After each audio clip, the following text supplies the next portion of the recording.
Hi, thank you for joining us and welcome to this third in a series of 5 short webinars on unfair dismissal and some other substantial reason. My name's Gary Smith.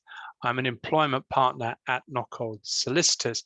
And in this webinar, we're going to look at protecting the employer's business interests and when it may be appropriate to dismiss for SOSR.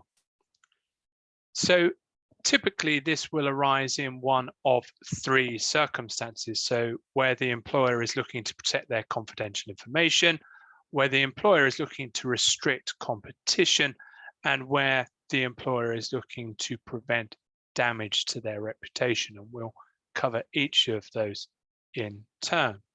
So protecting confidential information, it's important to note that a deliberate leak of confidential information by an employee would look at a misconduct dismissal rather than SOSR. We're more dealing with here where there is a material risk of disclosure where, for example, an employee has a family member who works for a key competitor.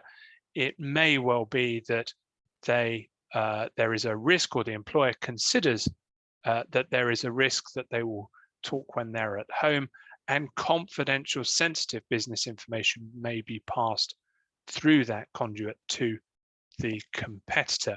And in those sorts of scenarios, an employer can look to dismiss for some other substantial reason, and as long as they act reasonably, that could be a fair dismissal. So then we look at a second example, which is restricting competition. So an employer has built up its business, has a number of employees, and starts to realize that they are being picked off and going off and working for a competitor, and then look to solicit customers, and it's really starting to impact the business. Now, it may be too late to stop that with the already departed employees, but they would then look to learn the lesson and seek to renegotiate terms of employment with their remaining employees to insert some restrictive covenants.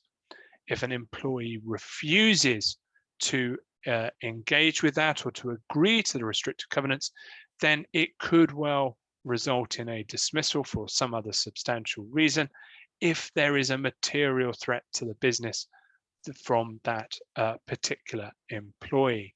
Again, you would need to follow a fair process, consult with the employee, and understand why they're refusing to sign the covenants. Finally, then, you can also look to prevent damage to your reputation. Now, importantly, the activities or the thing you're identifying should have the risk to cause significant commercial damage. Simply a little bit of bad press here or there, or a few nasty comments on social media wouldn't be enough.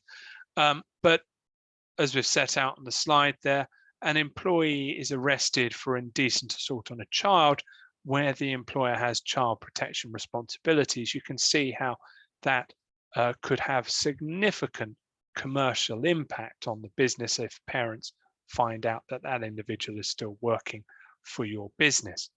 Contrast that with somebody who is arrested for a driving offence when they don't in fact have to drive for work. You get a sense of the contrast between the two.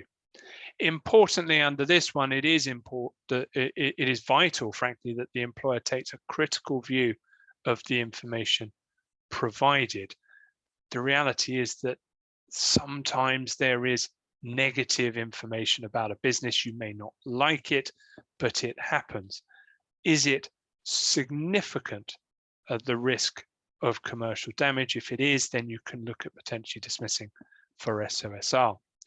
So thank you for listening. I hope that you found that of interest and you will join us for the next of our webinars. Thank you.